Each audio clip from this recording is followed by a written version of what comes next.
सोचो, अभी वर्तमान हमारे इंडिया में 10 लाख आबादी पे मात्र 15 जज है, तो सिंपल सा लॉजिक है, जो केस का जो पेंडेंसी है वो तो बढ़ेगा ही बढ़ेगा। क्या कहता है हमारा लॉ कमीशन 1987 में ही, ध्यान से समझने की कोशिश करना। 1987 विधि आयोग जो हमारे लॉ कमीशन है 1987 में ही कहा था कि लगभग 10 लाख आबादी पे 50 जज होना चाहिए। ध्यान से समझने की कोशिश करना। जो लॉ कमीशन ऑफ इंडिया है वो क्या कर रहा है, 1987 में कर रहा है कि 10 लाख पॉपुलेशन पे कम से कम 50 जज होना चाहिए। और ये 2025 आ गया है, जहां पे आप क्या देख पा रहे हो कि 10 लाख लोगों पर मात्र 15 जज है। तो आप सिंपल सोच लो, क्या न्याय हमें मिल पाएगा?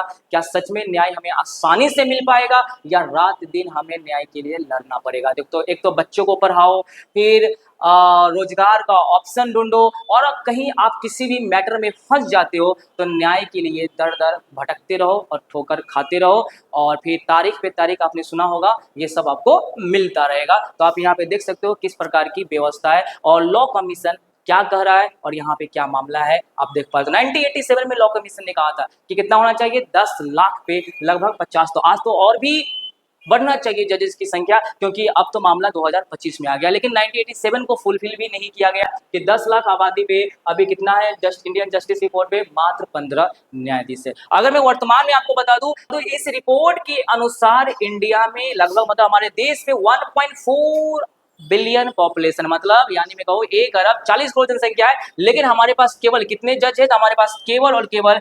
21,250। अगर मैं आपको बताऊं 21,285 जजेज है। तो आप सोच लो कि हमारे इंडिया में केस कितने पेंडिंग हो गए, क्योंकि जज की संख्या ही कमी है। लॉ कमीशन का रिपोर्ट फुलफिल नहीं हो पा रहा जो 1987 में आया था। तो सिंपल सा लॉजिक है, देख लो यहाँ पे जो 2024, मतलब अगर मैं बताऊं इस रिपोर्ट के अनुसार आखिरी 2024 के आखिरी तक हमारे इंडिया में खास करके कोर्ट में, अदालतों में 5 करोड़ केस पेंडिंग है। तो आप सोच लो इंडियन जस्टिस रिपोर्ट 2025 क्या कह रहा है, ये कह रहा है कि भैया हमारे इंडिया में लगभग 5 करोड़ केस पेंडिंग है, और दिन प्रतिदिन जो पेंडेंसी ऑफ केसेस है वो बढ़ता जा रहा है। इसके पीछे क्या लॉजिक है, आई होप आपको ये बातें समझ में आ गया होगा। वहीं पे मैं बता दूं आपको कि आखिर इसके पीछे कारण क्या है, क्यों केसेस इतने बड़े पैमाने पे पेंडिंग में चल रहा है। तो अब देख लो यहाँ पे इंडियन जस्टिस रिपोर्ट क्या कर रहा है, लगभग 33%, हाई कोर्ट में लगभग 33 सीट खाली है जज का।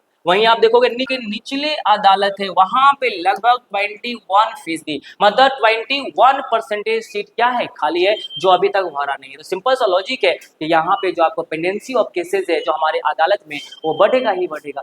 आगे मैं आपको बता दूं ये रिपोर्ट क्या कहता है, मध्य प्रदेश और इलाहाबाद जो हाई कोर्ट है, मध्य प्रदेश और इलाहाबाद हाई कोर्ट में जो जज है उन पे बहुत ज्यादा भार है। हर एक जज पे लगभग 15,000 मामले। तो आप सोचो, खास करके मध्य प्रदेश और इलाहाबाद, ये जो इंडियन जस्टिस रिपोर्ट है ये कह रहा है कि मध्य प्रदेश और इलाहाबाद हाई कोर्ट के जो जज है उसमें से एक एक जज पे, ये दोनों राज्य के हाई कोर्ट के एक एक जज पे 15,000 मामले। तो सोचो ऑटोमेटिक है कि ये जो आपके केस के जो पेंडेंसी का नेचर है वो बढ़ेगा ही बढ़ेगा, और दिन प्रतिदिन बढ़ेगा, क्योंकि आप जो सीट है, जो जज के जितना रिक्वायरमेंट है वो फुलफिल नहीं हो पा रहा था। आई होप ये बेसिक बात आपको समझ में आ गया होगा।